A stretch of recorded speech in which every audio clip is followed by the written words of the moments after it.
E a gente repara que o ser humano tem essa necessidade, esse registro ou essa busca pelo belo desde da pré-história, né? Como é que você pensa isso, Ana? Por que é que o ser humano precisa tanto de arte?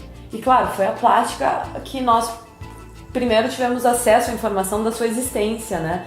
Através das pinturas rupestres e tudo mais. Eu não sei, eu sempre me pergunto sobre isso. Eu tenho minhas dúvidas. Eu não sei se foi isso, se foi a cantiga, se foi a questão da oralidade, como transmitir isso. E aí vem as artes plásticas, a pintura para registrar o que estava sendo vivido. Quer dizer, eu não vivi naquele tempo, sabe? Eu trabalho muito com a pré-história porque eu pinto com terra, porque eu pesquiso assim, da onde que vem essa necessidade de perpetuar, né? Justamente. Isso. Então eu acredito que o homem, desde que ele tenha na sociedade as relações, está vivendo numa caverna, já começou a linguagem, a linguagem oral, que é onde transmite tudo isso, cantar, o instrumento, bater pedrinhas, sabe? E aí vamos registrar toda essa festa, a nossa caçada nas paredes da nossa casa, o meu de casa, que era uma caverna, né? E aí como começam as manifestações, quer dizer, eu não sei, realmente eu não sei, sabe? Se é a pintura ou se é toda a questão da oralidade, onde que vem isso, sabe? Ou se era mexer uma panela, que era uma arte, né? Caçar. Enfim. É um universo que nós poderíamos passar dias conversando, com certeza. Mas aí a Ana, como artista multi, teve sua passagem pelo cinema e vai contar pra gente agora como é que surgiu o cinema. Claro, a gente já sabe, né? A infância fez o registro, mas a produção cinematográfica em si, quando é que surgiu na sua vida? As coisas aconteceram de uma forma bem tranquila e também precipitada por conta do Senhor Destino, sabe? Ele e suas peças. O Senhor Destino me levou ao Rio de Janeiro, eu me mudei para o Rio de Janeiro depois que eu fiz minha pós-graduação e eu já trabalhava em Caxias do Sul como produtora de arte e fazia criação, então eu já trabalhava com televisão, rádio, estava sempre em estúdio e essa coisa super legal de criar e ver uma campanha publicitária tá pronta também. Então, aí no Rio de Janeiro eu comecei a trabalhar por uma questão política, social, que agravou a vida da gente, de todos os brasileiros, que foram nos anos 90. E a gente ficou sem dinheiro para sobreviver e me chamaram para trabalhar numa peça que tinha também todo o fundo sido resgatado pelo Collor, pelo presidente Collor, aquele plano que todo mundo adora esquecer. Justamente. Aí eu comprovei que eu sou velhinha. E aí eu saí para viajar com uma peça de teatro pelo Brasil inteiro, porque a gente já estava com toda a parte técnica, cenário, figurinos resolvidos. E aí eu entrei em teatro. Comecei a me especializar, fui fazendo curso de sonoplastia, trabalhando com iluminação, depois eu fui trabalhar com som, fui camareira, já botei peruca, já passei muito a ferro roupa, e aí eu fui pintar durante o dia, eu ia pintar cenografia, então eu aprendi técnicas antiquíssimas de como pintar, aí eu entendi toda a linguagem do teatro, da onde vem, que a gente está fazendo teatro graças à navegação. Conta essa história. Como assim? Eu adoro saber de onde vem as coisas. Como assim? Bom, tem várias formas de eu contar essa, mas rapidamente assim.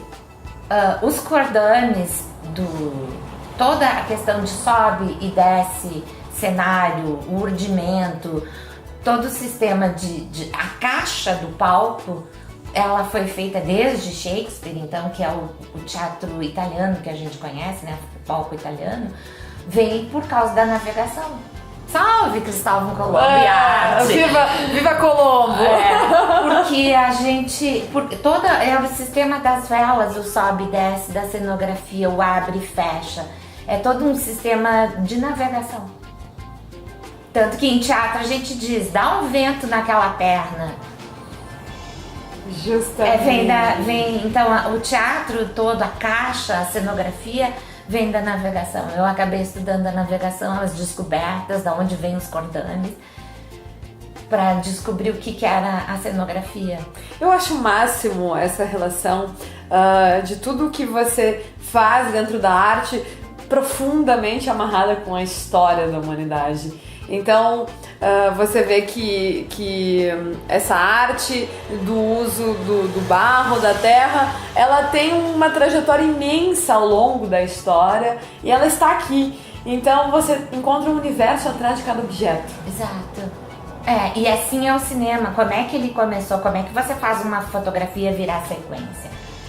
Entendeu? Então, todo o desenvolvimento tecnológico, que foi uma câmera para desenvolver a primeira câmera, quem foram essas pessoas? E eles utilizavam as técnicas do teatro para desenvolver toda a cenografia e toda a atuação que tinha já no teatro, que era muito fundamentada no teatro. Aí você pode estudar, eles estudaram teatros de sombra, enfim, de outras culturas todas para melhorar tudo isso. E aí o cinema, que era o meu sonho, que era a pergunta inicial, a gente fala fora. Enfim, eu sempre alimentava que eu queria trabalhar em teatro. E depois de uma certa época, no Rio de Janeiro, todas as coisas que eu queria ver em teatro eu já tinha feito. Eu digo, bom, agora é a hora de ir para outra arte. E eu fui fazer um curso com um diretor fantástico, maravilhoso, e a gente podia desempenhar todas as funções que a gente tivesse curiosidade, inclusive fazia um curta-metragem, que foi que a gente fez. Aí então a gente fez de tudo. Então eu já trabalhei, eu pintava os cenários junto com o diretor, porque eu conhecia isso. Eu trabalhava também construindo cenário, construindo figurino, porque eu também trabalhei com figurino, com adereços, com máscaras, com essa coisa toda. E aí me chamaram para fazer televisão, porque sabiam que eu era uma pessoa que tinha multifunções, multitarefas. Aí eu fui trabalhar com produção de arte numa TV educativa. Só topei porque tinha a ver com educação, com arte. O lado professora disse, olha aí, vamos voltar. Não precisei entrar num grande canal de televisão e passar por todas as peripécias que tem. Então já foi já foi uma sorte, um presente imenso. E também, daí eu fui chamada em função de que o pessoal me conhecia, de colegas e indicações, para fazer um filme. E eu trabalhei em cenografia. E foram 3 meses de gravação intensa, muito grande. E foi aí que eu descobri que eu não queria mais fazer cinema.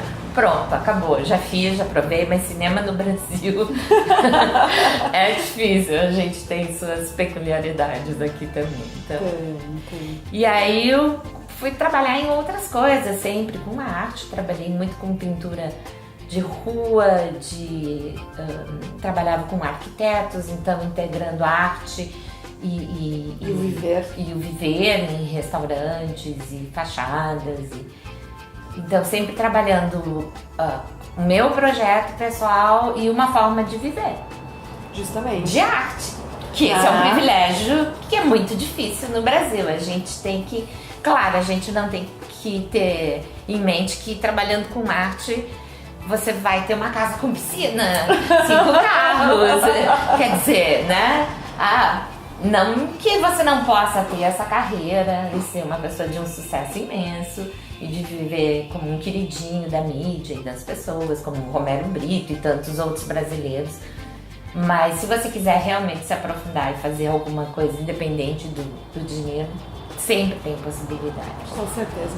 E você também teve uma passagem pelo exterior, dentro da arte também. Conta pra gente aí como é que foi isso. Olha, eu não fui pro exterior, eu vivi na Califórnia, não foi Estados Unidos, é diferente. Né? Foi também um privilégio, aprendi muito. E lá eu tive um ateliê também. Quer dizer, a gente leva o ateliê da gente onde quer que a gente vá, sabe? Você jamais vai se livrar dele, né? Não, ele existe. Ele existe em você. O meu ateliê, ele vai onde eu for.